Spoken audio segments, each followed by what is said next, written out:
Hello, everybody. I'm Steve Burley with Studio Burley, and we're here again for another live stream with Janice Fiamengo.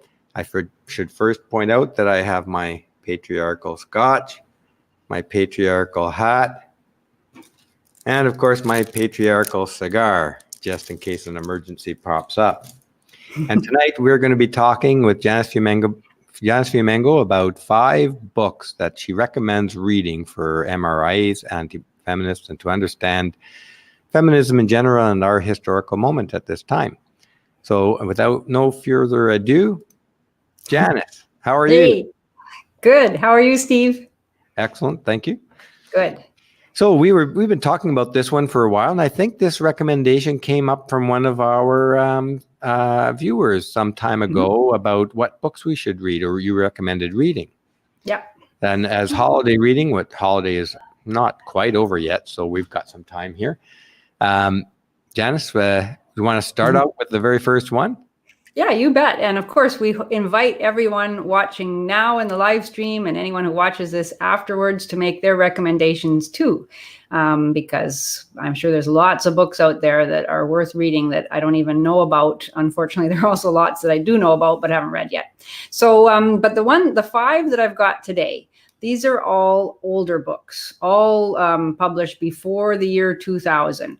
And the reason that I'm stressing the importance of reading these, I think, is that one of the things that everybody thinks they know about the past is that it was the story of, brutal, entitled, rampaging males oppressing and subjugating powerless and innocent females.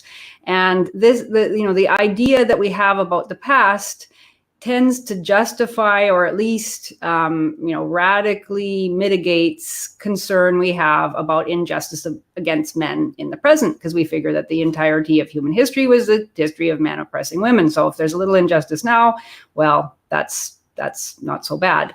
So all of these books are designed to help those who want to engage in arguments about gender relations. They're designed to help people disrupt that story, and also disrupt the other story that's widely accepted, which is that first wave feminism was a pure righteous movement, and even that second wave feminism in its origins was also a pure righteous movement. It had, all sorts of important and legitimate goals, and that it's only gone wrong in the last 15 to 20 years or so. So these books show that, in fact, the problems that we're all interested in have been ongoing for a much longer time than most people will acknowledge, and also that feminism itself, some of the books will show, had these problems deep in its origins, even in the origin of the first wave feminist movement.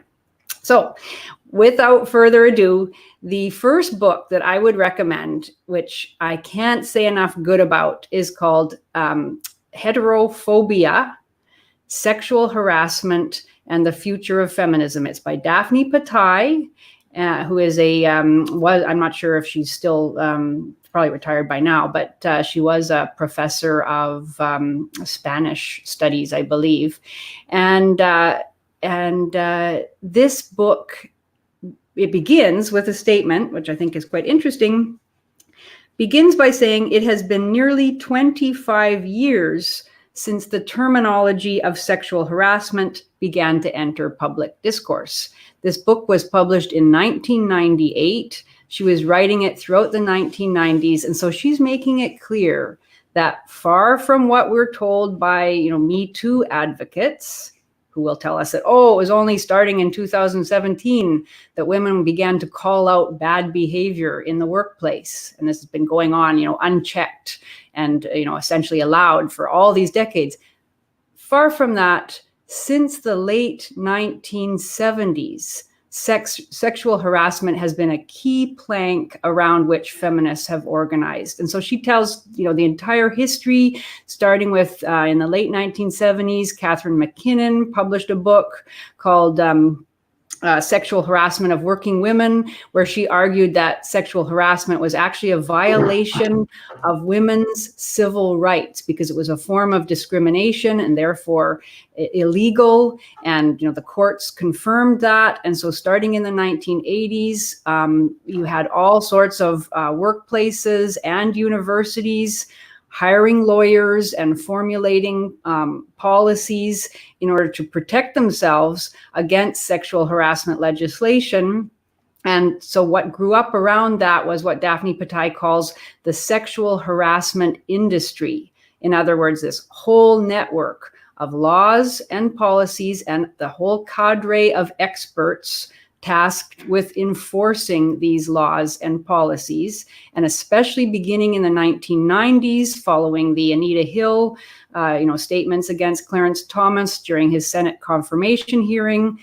You had a whole slew of women bringing sexual harassment suits against their employers, and the resulting chilly climate for men and the lockdown on any kind of expression of even very ordinary and innocuous sexual interest by men towards women. So she talks about all of this. She talks about the creation of a moral panic around sexual harassment. She gives all sorts of really outrageous examples of how men's lives and careers have been destroyed by trivial or even completely concocted allegations. And so it's a fantastic book about sexual harassment legislation, and it's also a really fascinating just overview of how long this kind of lockdown on ordinary relations between men and women has been going on in the workplace.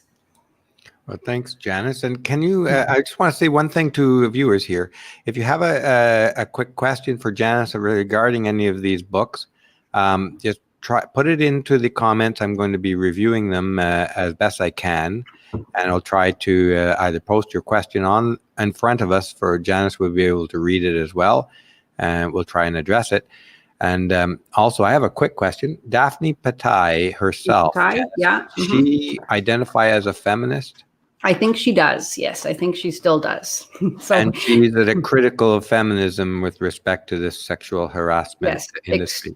Extremely critical of feminism. And, like Christina Hoff Sommers, perhaps, one does read her beautifully written and provocative and totally interesting, fascinating book and wonder how she can still call herself a feminist, because it's pretty clear that she entirely disagrees with all the fundamental tenets of feminism, which are the idea of the innocent, powerless woman, the predatory and powerful man. And, all of that, of course, is embedded in sexual harassment theory. And that's, such a deep, fundamental part of feminist ideology. And she completely rejects it. And she makes the point that, under sexual harassment theory, women have no power at all in any of these interactions. And she says, well, what about women's obvious sexual power, which women have used since the dawn of time to get what they want? That is anathema to feminist theory. And I would think it would make, it would be enough, that belief alone would be enough to make Daphne Patai a card-carrying anti-feminist. But as far as I know, and I could be wrong, but I'm pretty sure she still identifies as, one of these equity feminists, or I don't know, some brand of feminist, gender critical feminist or something. Yeah. And this is an interesting topic to me. And I think this is something, I think you and I should talk about this and maybe come up with some explanation or some discourse or some presentation on this. Is that she's not the only one. I mean, there's, besides Christina Hoff Sommers, Daphne Patai, quite a few of these women. Camille Paglia, whom we all love. Camille Paglia. Yeah. Why these smart women who understand feminism quite deeply, and criticize feminism quite deeply, and yet can't give up the feminist handle? Is it that it's unpopular for them to give up the handle, I don't think Or- that's it. I don't think that's it, because they couldn't be much more unpopular than they are now. Daphne Patai was ejected from the feminist sisterhood for writing this book. Christina Hoff Sommers has been viciously criticized by mainstream feminists for the books that she's written, critical of feminism. So I think it's just there is an argument to be made, I suppose, about criticizing an ideology from within the ideology and trying to somehow salvage, what you believe is true and ideology is important. built upon lies from beginning Well, to that's end. it. And they themselves have been fundamental in pointing out what those lies are. So, yeah, I'm not sure. I guess they have their own individual definition of what feminism means. They still hold to the idea that feminism is the assertion of the equality of men and women.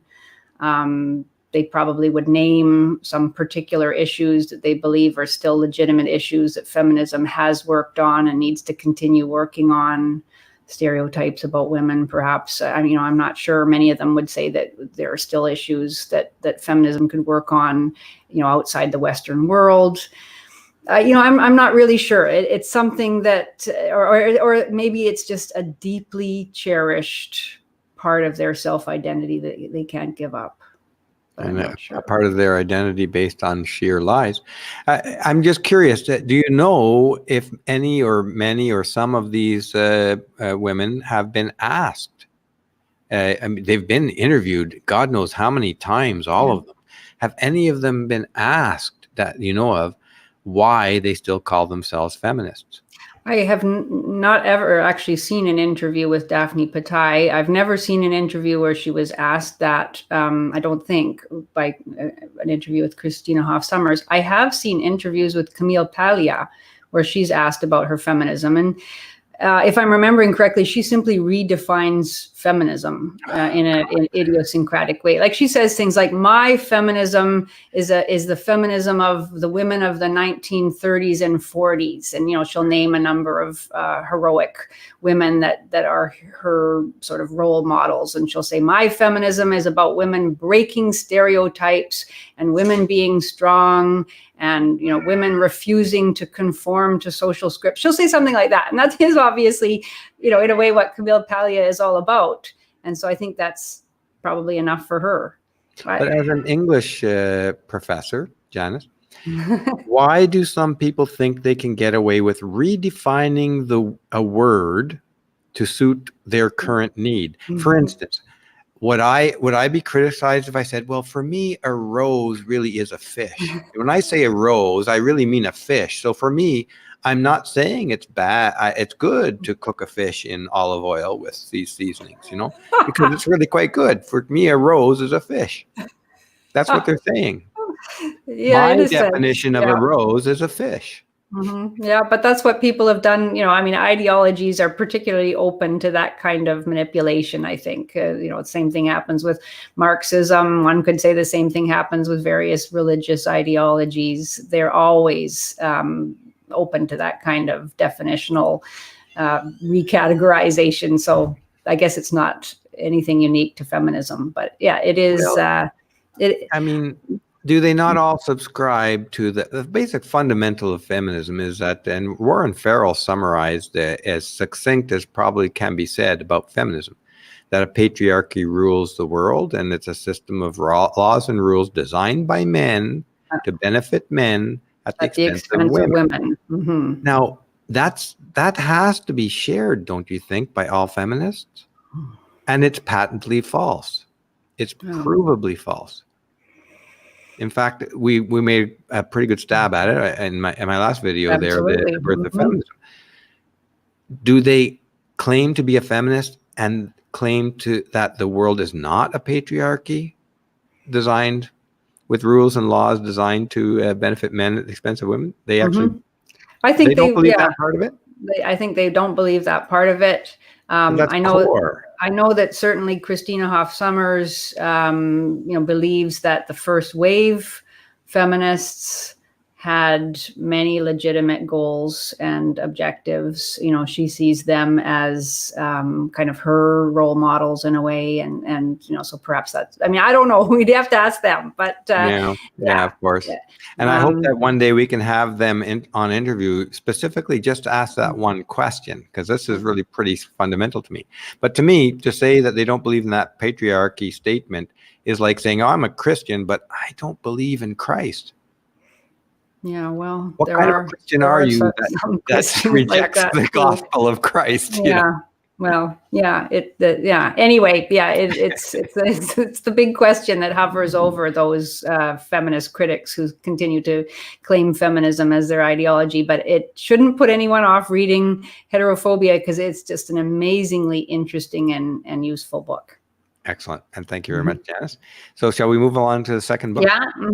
So the second book is a really interesting one that I'd heard about for years and finally just read recently. It is by a woman named Esther Vilar. I could be totally mispronouncing her name, or Esther Vilar. She's an Argentinian writer, and it is called The Manipulated Man. This book is a kind of historical curiosity. It will arm anyone who reads it not so much with arguments, facts, and statistics, as we find in the case of Daphne Patai, for example, but it is a fascinating phenomenon in that it was written in 1971, published in 1971, so written right at the very beginning of the nascent second wave feminist movement, and it is absolutely incredulous about all of the claims of feminism.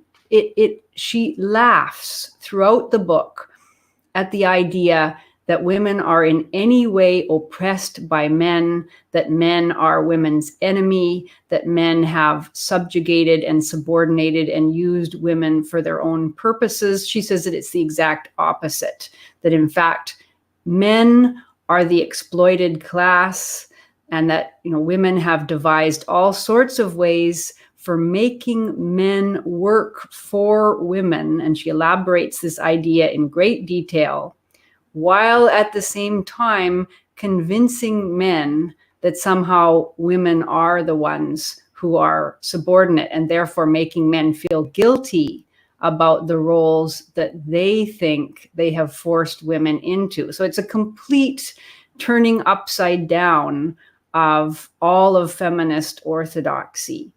And it's quite a delightful, it's a very short book. And in fact, you don't even need to read the entirety of the book. You could read the first 50 pages to get a really good flavor of what her argument is.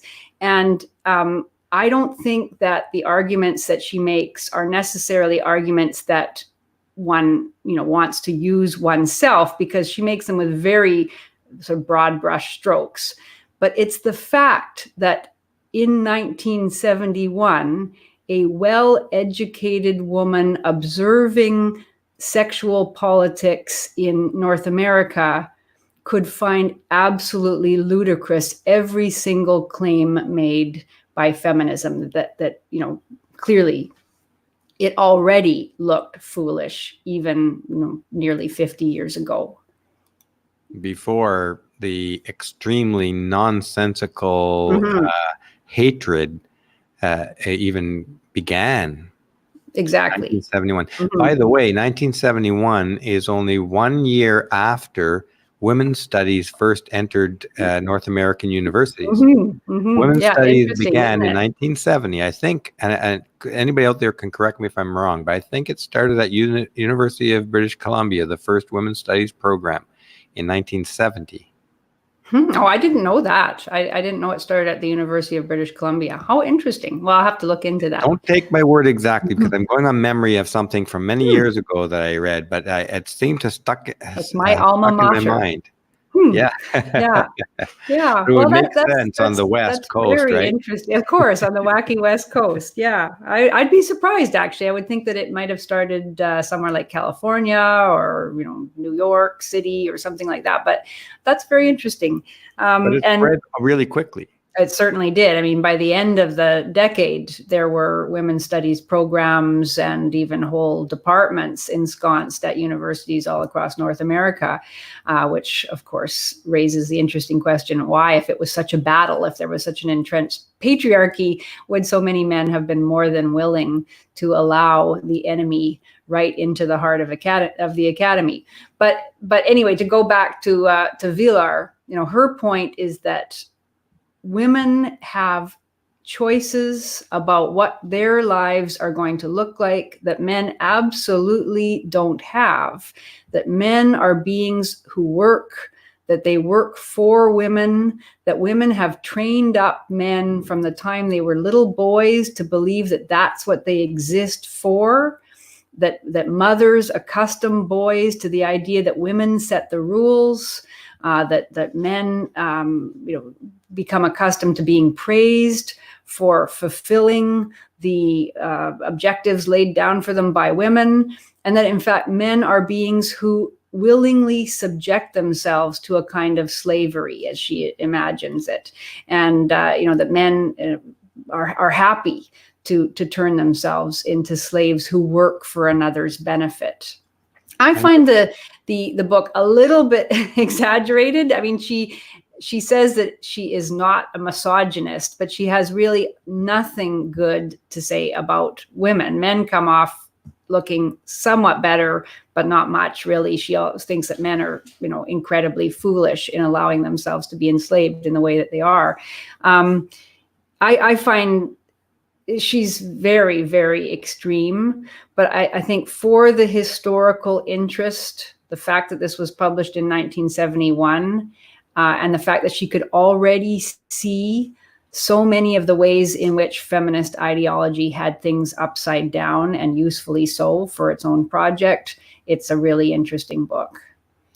I'm going to read that one myself, because it does strike me as be refreshing, at least. It is. Oh, it's funny. Something different. It's witty and it's a wonderful. It's easy, an easy read and very enjoyable. I don't think. I mean, my objection to it would be that she doesn't really, to me, do a convincing job of explaining, even in a superficial way, the sort of the psychobiological roots for why it is that men allow themselves to be subjected, and why it is that women choose that. And there's what material to be had in that exploration. She seems to imply that it simply springs up. She says that men and women, at birth are, intellectually equal, but that women actually choose not to develop their intellect except in the ways that are necessary to subjugate men, and that women see the opportunity to enslave men and then take it. I don't think that explains at all. Yeah, she says women have the choice to live their lives like men, or to be, and I forget how she explains it. It's really quite, she says here, this is a quote: "There is one great advantage which women have over men. They have a choice between the life of a man, somebody who works, that's how she defines a man, and the life of a dim-witted parasitic luxury item." And then she goes on to say there are two I like this one. Yeah, I mean, she's wonderful. She's hilarious. There are too few women who would not select the latter, the dim-witted parasitic luxury item choice. Men do not have the choice. Now, there's a lot more to it than simply that, and I don't think she does at all a good job of explaining how it came to be that men and women participated in this complex dynamic that they created between them. But still, her picture of things that early during the second wave feminist movement is just fascinating, and it's worth knowing. A turn of phrases alone. I mean, that'll sell the book right there. That's it's a clever little funny book. Turn of phrase. It is, yeah. She says things about men. She likes men better than women, in the collective. But she says things like, "A man needs a woman because he needs something to which he may subject himself." And it's fascinating. She develops that idea in great detail too. So it's really worth reading. Mhm. You know, some of her thought may be colored by the fact that she's from Argentina. Yeah. Which, you know, it is a different culture there, quite different. I mean, it's often Latin American, but also today, and it may have started before her time there. That feminism may have already been quite deeply rooted in Argentina at the time, which is a very socialist bent country, which tends to be fertile ground for feminism. For feminism, it's Today, true. Argentina is a rampantly feminist country. Mm-hmm. You know, Yeah, probably worse than Canada, I would think. Maybe may along the lines well of be. Sweden or something. Mm-hmm. May well be. Yeah. So one wonders if she had already seen this dynamic of male subjugation and female dominance playing out in her surroundings. In a more extreme fashion that we've seen, you know, already at that point in time. Yeah. And maybe some of her viewpoint was just like almost a revulsion or a rejection of everything she sees, and she wants to put it in the most dramatic terms she can. You know? Yeah. I'm speculating, of course. Wonderfully colorful and engaging book. I'm going to have to read that because I want to go to Argentina someday. So be good, forewarned. Okay, Janice, let's move on to the third book. Mm-hmm. Now the third one. I haven't seen any questions yet, I just might say here. I haven't seen any questions come up. Correct me if I'm wrong. If I missed somebody's important question that you want dealt with, please rewrite it into the comments. But in the meantime, we'll move on to the third book. Third book is, I've mentioned it before, I think in one of our live streams, and I've mentioned it in at least one video too. And this is a must read. This is Ernest Belfort Bax's The Fraud of Feminism, published in 1913. Wow.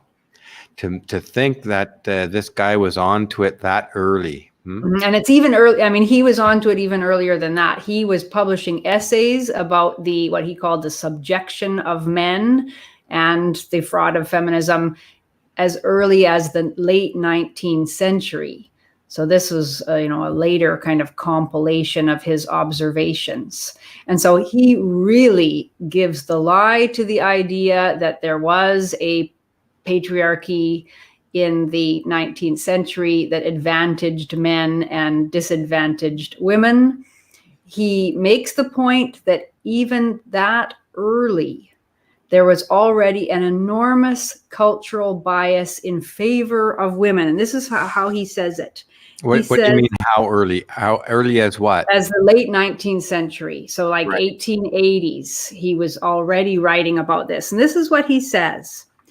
He says, while modern feminism, remember, he means the feminism of the turn of the 20th century, while modern feminism has succeeded in establishing a powerful sex solidarity amongst a large section of women as against men, there is not only no sex solidarity of men against women, but on the contrary, the prevalence of an altogether opposed sentiment in any conflict of interest between a man and a woman, male public opinion, often in defiance of the most obvious considerations of equity, sides with the woman and glories in doing so. So it's the exact kind of cultural sentiment that we have talked about so many times, men falling all over themselves to side with a woman in any public issue, and women having that very powerful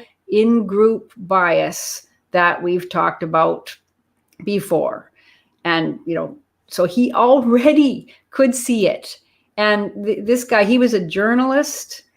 He was also a Marxist, interestingly enough, but that's a whole other story. Yeah, a really fascinating guy. And he was a barrister. He was trained in the law. And so in the book, it's a very short book, by the way, he goes through how in various areas of the law, women were already advantaged in terms of marriage rights, divorce rights, custody of children, cases of sexual assault, all sorts of criminal matters. I've picked out a couple of his really interesting points. He says, for instance, that in cases of sexual seduction, there could be very harsh punishments inflicted on boys, such that, as he says, quote, a boy of 14 years can be prosecuted and sent to jail for a sexual offense to which he has been instigated by a girl just under 16 years, whom the law, of course, on the basis of the aforesaid sex privilege, holds guiltless. So you could have an older girl seducing a younger boy, and the boy ends up being sent to jail because of this persistent myth of female innocence and male perfidy. He talks about cases where when a woman... I just might interject there, and that hasn't changed, No, has it? exactly. We see That's teachers having sex with their students, and who ends up paying child support if she gets pregnant? Mhm. Yeah. Even a 12-year-old will have a future of child support if raped by his teacher. And the difference in attitude to a male teacher who has sexual relations with a female student and a female teacher having sexual relations with a male student, you know, it's night and day in the public attitude and in the kind of legal justice that's meted out. You know, he talks about that. He talks about, you know, cases of murder where a woman murders her husband. It's always understood that she was an innocent victim of his abuse and therefore she was justified. If a man murders his wife, that is never a defense that can be successfully used. And the other thing that's really fascinating about this book, and I'm going to mention this in an upcoming video, is that he identifies two forms of feminism that he claims operated always in tandem, and they totally contradict one another, but that didn't weaken the feminist hold on the public imagination. So the two different types he calls: one, political feminism, which claims that men and women are equal in every way, and in fact, women are better than men in, you know, most things. And so any case where a woman and man are not achieving equally, or where a woman is being discriminated against in the public sphere, that is a terrible injustice based on sexism and must be remedied. On the other hand, there is what he calls sentimental feminism, which says that treating men and women equally is in itself sexist because of the special circumstances of women, and that at all sorts of other spheres, such as in the criminal sphere, in public responsibility and personal responsibility in the workplace, women should be, you know, there should be special circumstances, special inducements, you know, special exemptions for women. And he says, you know, these two obviously contradict one another. Are women and men to be treated equally, or are they not? And yet both ideologies, both belief systems operate at the same time in all matters affecting men and women, and make feminism the incredibly pervasive and powerful, though totally self-contradictory ideology that it is. And, you know, that's exactly the same thing that we note today in 2019, nearly 2020. Yeah, women are equal to men, and in any case where they're not achieving in the same way, it's because of sexism. And yet in all sorts of other spheres, women have to be treated differently from men because of their special circumstances. Political feminism versus sentimental feminism operating in tandem, and somehow still, you know, able to carry the day amongst large segments of the public. Whatever is most powerfully useful for the problem at hand, right? Mm-hmm. Whichever is most powerfully useful. Exactly. Nothing has changed since more than 100 years now, right? Yeah. I mean, in this book, it will really, it blows you away to realize that these conversations, these ideological contradictions, this hoodwinking of the public has been going on for this long. And it's been identified. Yeah, exactly. Just that it's been going on. Right. And it was accurately identified more than 100 years ago. And that's a little bit discouraging for our work. It sure is. We're identifying it too in different issues, but is it really going to change? Well, Bax was not hopeful. He made the point that the consistent presentation of evidence showing the falseness of feminist claims had almost no discernible effect on a true believer. Yeah. And of course, well, certainly not on the true believer, but even on the simps and white knights who really are no matter what, are going, their whole purpose for living is to try and impress women. And you can't impress women by telling them they're wrong, can you? Mm-hmm. Yeah, unfortunately. I mean, and he found that even with, friends of his who were otherwise rational, judicious, intelligent people, as soon as there was a case of, the woman who murders her children or the woman who murders her husband or whatever it happens to be, the ability to reason, any kind of conviction of equality as it materially might affect men and women, all of that just goes out the window. And the man is entirely sympathetic. All his sympathies are with the woman. So Bax wasn't hopeful about the possibility of convincing people through argument, but. And we've just seen feminism grow and grow exponentially in power. And yet, even though feminists are dominating in the law schools, the medical schools too, women, in the Supreme Court of Canada, and in the universities, and we have a feminist in the Prime Minister's office. Mm-hmm. Even with all of that, they say they're oppressed. Yeah, we still hear that much more needs to be done. There was an article I tweeted out just a few days ago saying it would take something like 247 years to achieve gender equality in the workplace. It was unbelievable. Yeah. I don't know. Sometimes you wonder, like, maybe we should just turn all our work into a parody of humanity. I don't know. I know it's pretty discouraging at times. One has to laugh sometimes. I think I may have to go. I promised my husband I would help him. Not help him, but that we would rehearse. We're preparing a couple songs that we're going to be playing in performance, and I promised him I would help him. But I wanted to do one more. We'll just flash up. We'll just do flash. Don't say much about it. There's so much to be said about these two. They're both fascinating too, and well, anyway, maybe we can discuss them in more detail some other time. But the last two, these are also chestnuts. One is Warren Farrell's The Myth of Male Power from 1993. Your head explodes reading this. He's so brilliant at taking these commonly held assumptions and showing how wrong they are. And like what he did, he's such a clear, he has such a great ability to clearly explain things so that things that you knew but somehow couldn't recognize become glaringly obvious. And he used phrases that have entered the public lexicon, like male disposability and the glass cellar, and he redefined power. He said that if power is the ability to control your own life, then the feminist notion that men have power is shown to be completely false. What's that? Is that my phone? I think that might be your phone. Oh, it is. Yeah, it is. Okay. That's my mother phoning. Okay. Okay.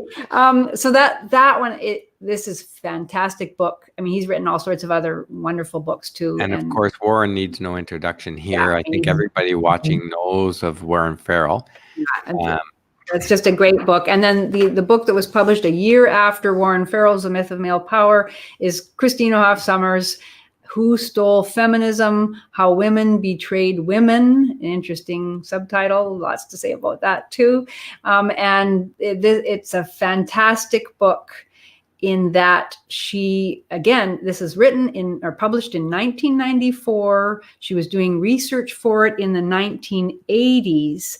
And she could already say that feminism had entirely invaded academia, that it had taken over research on, male-female relations and issues pertaining to women, that it was spreading false statistics about pretty well everything relating to women: anorexia, domestic violence, women's history, the bias that supposedly existed against girls in school, rape statistics, all those things. And she goes through and she documents these in various chapters, showing how various reports and studies that are still being cited today were doctored by feminist ideologues and were based on faulty information and false assumptions.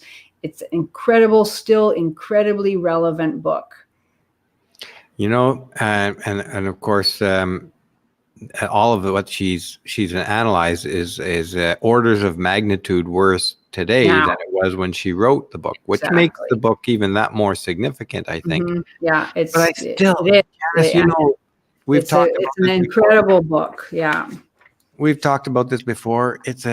It's something I just can't get past, is how somebody can know all of this about feminism, know that feminism is a lie from the beginning, that the whole patriarchy is a lie, that all the feminists are lying about statistics in order to hurt and damage and hate men, and they still call themselves a feminist. Well, you'd have to ask her about that, but I'm grateful for this book, and I'm grateful for other books. I'm grateful for a book, The War on Boys, which is also a fantastic book. And, you know, and she has really incredible analyses of what's going on. She has an amazing statement about how she talks about the story. Remember the story, The Emperor's New Clothes. She says, remember how in that story, the boy at the parade who dared to declare that the emperor had nothing on was immediately joined by his elders, who was grateful that someone had given voice to that obvious truth. And she says, the sad thing is, the story is not true to life. In real life, the spectators don't take the boy's side. Oh, interesting. In real life, the boy would be shut up. He'd be told he was wrong, that he wasn't recognizing what was there. You know, officials would have moved him out of the way and maybe taken him away for his own good. And that is the sad reality, that if you're a truth teller in our age, you are not championed on the whole. You're told you're crazy, you're told you're a danger, and people shut you down. And you know, so I think we have to give it to her. Though we might wonder why she keeps calling herself a feminist, we have to give it to her. She did tell the truth. It cost her a lot.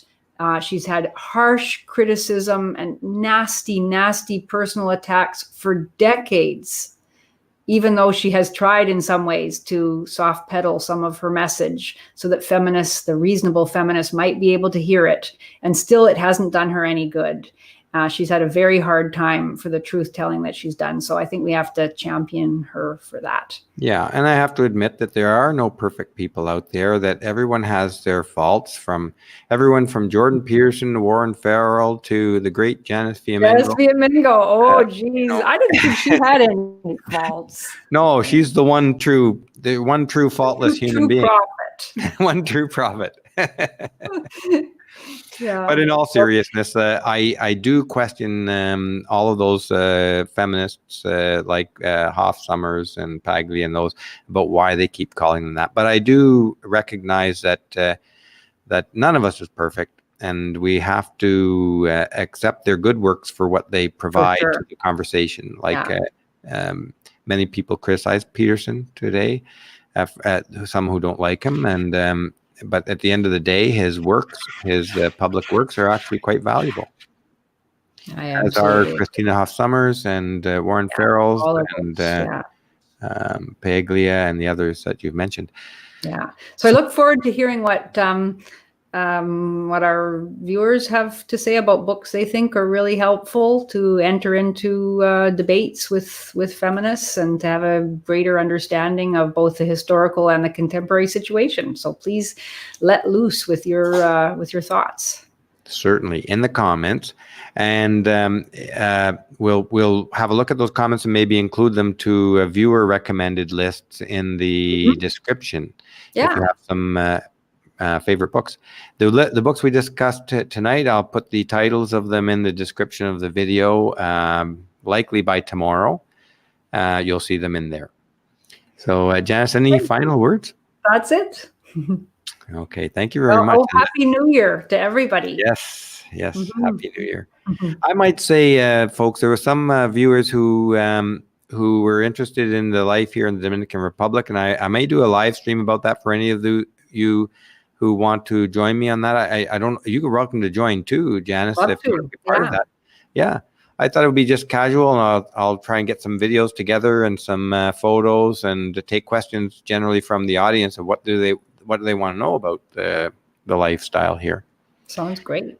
And having said that, I want to say thank you for joining us tonight, folks, and look forward to another live stream shortly. And there will be another Fiamengo file out next week. For sure.